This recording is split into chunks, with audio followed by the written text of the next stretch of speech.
Ce jeudi, dans le tuto de la semaine, nous allons être sur Unreal Engine et regarder comment on peut déplacer en temps réel dans un jeu des éléments, comme ici une montgolfière autour d'une spline, donc un mouvement qui se fera circulaire en déplacement et que l'on maîtrisera par rapport donc à une courbe ici qui pourra se dérouler sur un certain temps, bien entendu que l'on va pouvoir donc maîtriser.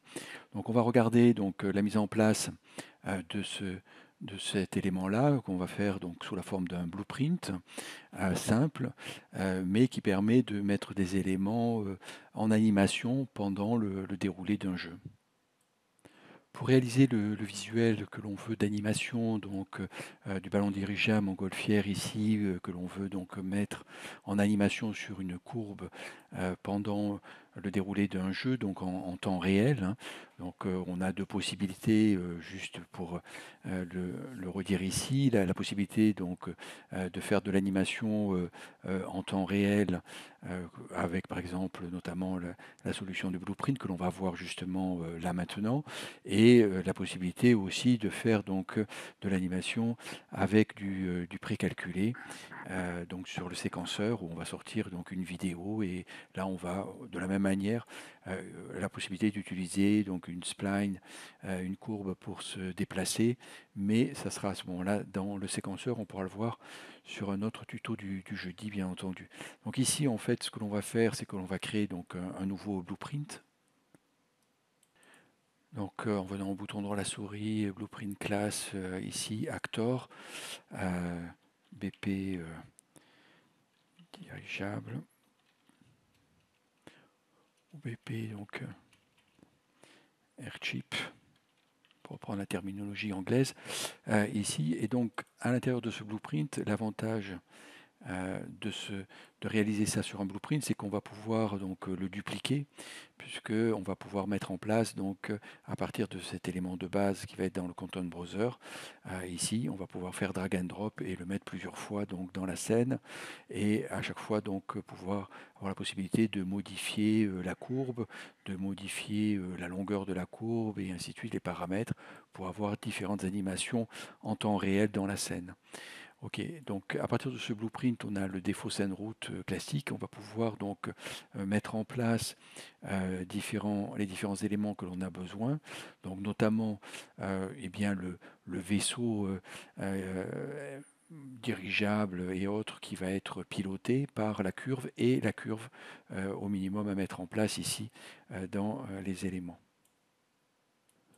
Donc on va mettre ces éléments en place en cliquant sur Add ou Drag and Drop, statique mesh componente ici. Et donc ici, on va compiler de telle manière d'avoir la possibilité de pouvoir, et ici dans Detail du static mesh, venir mettre l'élément que l'on veut ici à ce niveau-là. Donc là, je mets en place donc hop, body, chip body, voilà l'élément, le voilà ici, ok. Dans le viewport ici, on va rajouter donc maintenant la curve. Ok, donc plus spline, exactement. Spline ici, et on va le rajouter. Donc après, à voir comment on positionne en parent-enfant les différents éléments. Donc ici, static mesh, on va mettre engin volant ou airship. Ici, et on a la spline, et donc là les deux sont en enfant de défaut scène route, à voir si on veut, comment on veut régler donc l'un par rapport à l'autre, ou d'autres éléments qu'on pourrait rajouter complémentaires, attenant par exemple au airchip ici, ou à la spline. Ok, donc on a les deux éléments ici. On va pouvoir donc définir la spline ensuite. On compile, on save. Donc ensuite, on va faire drag and drop du BPR chip dans la scène, de telle manière de pouvoir bouger la curve, et on va l'adapter par rapport à l'emplacement où on veut le mettre, au décor, et ainsi de suite. Donc drag and drop, et ici on récupère donc le BP, ici ça c'est le cinquième ici, et on va donc venir avoir la curve ici. Donc la curve, on a les points, on a donc le select spline point, on est dessus ici, on peut aller voilà, d'un point à l'autre, là il y a 2 points juste, et on va venir donc okay, ici, voilà, on a les tangentes des points. Hop, je zoome un peu. Ici, on a les tangentes, éventuellement, voilà, on peut tourner, on revient sur le point. En appuyant sur la touche Alt, on va pouvoir déplacer et créer un nouveau point, se déplacer, Alt, et ainsi de suite. Alt, voilà. Et au fur et à mesure, donc, créer la curve sur laquelle va se déplacer. Donc, alors, on peut faire une boucle, comme c'est fait là sur les précédents modèle Airchip ici ou pas. On peut avoir un déplacement linéaire, bien entendu. Ça va dépendre de la forme, bien entendu, de la spline de la courbe que l'on va donc réaliser. Donc voilà la mise en place donc ici. Bien entendu, on va agrandir par rapport à la taille donc ou réduire la taille de du Airchip ici hein, par rapport à la curve. On voit qu'elle est trop petite en termes de déplacement. Ça ne va pas le faire et donc on va travailler sur le déplacement des points, bien entendu. On peut revenir facilement, voilà, déplacer les points, les éloigner les uns des autres et ainsi de suite, de telle manière d'avoir une spline utilisable pour le trajet donc, de l'engin volant que l'on veut mettre en place.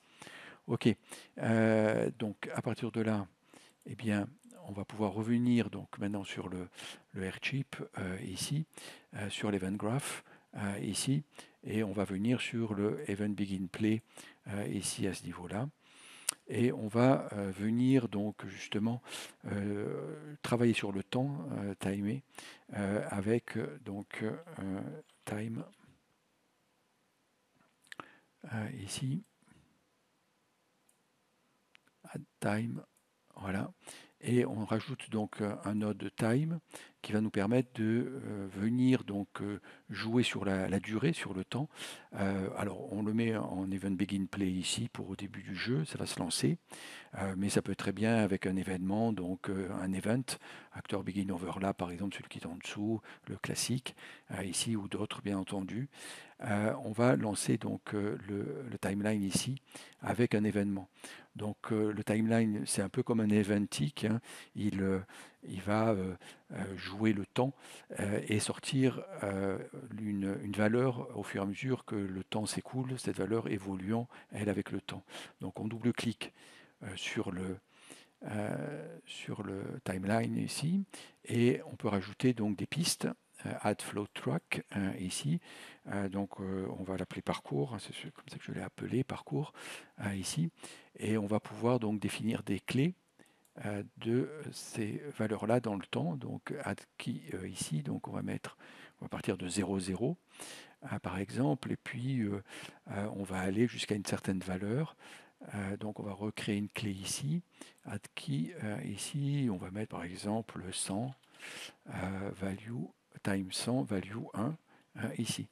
Donc on a une courbe qui varie, qui s'appelle parcours, hein, une valeur qui s'appelle parcours qui varie entre 0 et 100 en time, entre 0 et 1 en valeur. Ok, voilà, donc ici. Et on va venir donc mettre la longueur du time à 100, de telle manière donc d'avoir ici toute la courbe qui va être prise en compte. Si on veut que la courbe soit prise en compte à moitié par exemple, on mettra 50 et ne sera lu donc dans le node time que les 50 premières ici secondes et on va venir donc remettre 100 ici, voilà. On compile, on save bien entendu. Donc on a parcours ici qui a été créé. Et donc si on revient maintenant sur l'event graph, eh bien on va avoir donc une nouvelle sortie parcours, cette valeur que l'on va pouvoir donc mettre en relation avec donc le déplacement donc du vaisseau. Donc on va maintenant chercher à avoir donc la position du vaisseau ici. Et comme on est sur l'ensemble de l'espace de la scène 3D, on va utiliser un set world transform. Donc là, il me propose le Airchip justement, pas la spline, et le Airchip donc directement, ce qui va me permettre d'avoir donc le airchip connecté, c'est lui qui va être qui va recevoir l'information du set world transform et on va connecter donc ici directement dans l'exécutable. Après le timeline, set world transform reste plus qu'à mettre donc la nouvelle transformation qui va dépendre donc de l'avancée de parcours et on va aller donc jusqu'à envoyer l'information ici de la nouvelle transformation du déplacement donc du airchip par rapport à la spline. Donc il faut récupérer donc l'information de la spline. Donc avec donc spline drag and drop get spline directement, get length spline length ici. On va récupérer la longueur de la spline et on va la calibrer, on va la prendre en compte justement par rapport donc au parcours ici qui varie. Donc on va faire un multiply. On va mettre donc le la longueur donc, de la spline multipliée par la valeur, ça varie entre 0 et 1. Donc au début, à 0, on sera au début de la longueur de la spline, et à 1, parcours étant à 1, on sera sur la longueur totale de la spline. Et donc à ce moment-là, on va pouvoir donc positionner sur la spline, grâce à cet effet multiplicateur et ce parcours qui varie entre 0 et 1, positionner donc le vaisseau, l'airchip sur la spline. On va séparer donc le déplacement, le transform de new transform ici, qui contient donc la position et la rotation. Donc ici, on fait bouton droit à la souris, donc split structure pin ici. Donc on a transform location, transform rotation et transform scale qui apparaissent ici. Et donc on peut très bien aussi, sur la rotation par exemple, faire la même chose. Donc recombine struct pin ou split screen encore ici, donc pour séparer les rotations, les différentes rotations sur lesquelles on veut faire tourner donc notre airchip ici. Donc on va obtenir donc le get transform location ici. Donc on va venir chercher donc la valeur de, de la position. Donc pour ça, on va venir sur la spline récupérer donc la valeur de la position sur la spline, donc get location at distance along spline ici. Voilà, donc target c'est la spline ici. Ok, hop, on descend un peu comme ça. Voilà, on va déplacer pour faire un peu plus de place ici et on va venir donc distance, elle est donnée par la multiplication ici, ok, et je vais pouvoir donc à ce moment-là new value le connecter ici à ce niveau-là. Voilà donc pour la location donc ici sur la spline, et donc on va avoir donc en permanence au fur et à mesure de l'avancée du timeline entre 0 et 1 l'avancée donc sur la courbe avec la longueur de la courbe qui est définie ici, qui est récupéré ici, plutôt pas défini, qui est récupéré et qui dépend de ce que l'on a mis en place, donc des points, des longueurs des points, du nombre de points que l'on a mis en place donc dans la scène 3D, dans le level sur lequel on a posé donc le blueprint. Alors, on a juste à mettre ici qu'on est en coordonnées space world. On va faire la même chose avec le get rotation at distance along spline. Ok, on n'oublie pas en world ici. Là, c'est la même spline. Ok, on l'enlève pour être plus cohérent. C'est pareil, on le remet ici. Et on remet donc pareil par rapport à la distance, la rotation qui se fait. Donc ça va se faire sur les deux axes donc du plan du world. Donc c'est les axes donc X et Y, et Z, on va le laisser de côté. Et donc pour avoir de la même manière que l'on a en input ici sur le set world transform, ici on va venir return value, split structure, et ici on connecte, OK. Et ici, le Z, en fait, il va pas bouger puisque c'est sur l'axe vertical. Enfin, il va pas bouger si on met une spline horizontale. Par contre, alors soit on le met directement, soit on lui met une valeur ici additionnelle s'il n'est pas dans le bon sens. Qui marche pas en marche arrière ou en crabe par exemple, donc une valeur de 90 ou de 180 par exemple. Donc on peut rajouter donc add ici la fonction add par exemple, un plus ici, et on mettra donc une certaine valeur ou aucune si c'est dans le bon sens. Mais ça nous permet d'avoir ici la possibilité de mettre une rotation à 90, à moins 90, 180 et ainsi de suite. Voilà donc la réalisation ici complète qui permet donc de pouvoir déplacer donc sur une spline un objet pendant un certain temps qui est défini et sur une certaine longueur qui est définie par la spline avec sa longueur qui est ici obtenue avec le getSplineMesh. Lens, pardon. OK, et l'ensemble des informations est envoyé sur le StatWorld Transform qui va positionner donc en location et en rotation le airchip ici que l'on a donc en target.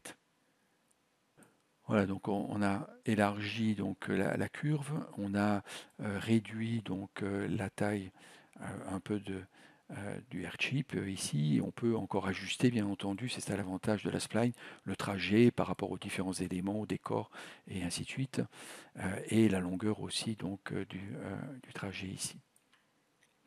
Voilà donc une méthode simple pour bien piloter l'animation d'un élément par rapport à une spline dans la 3D temps réel dans Unreal.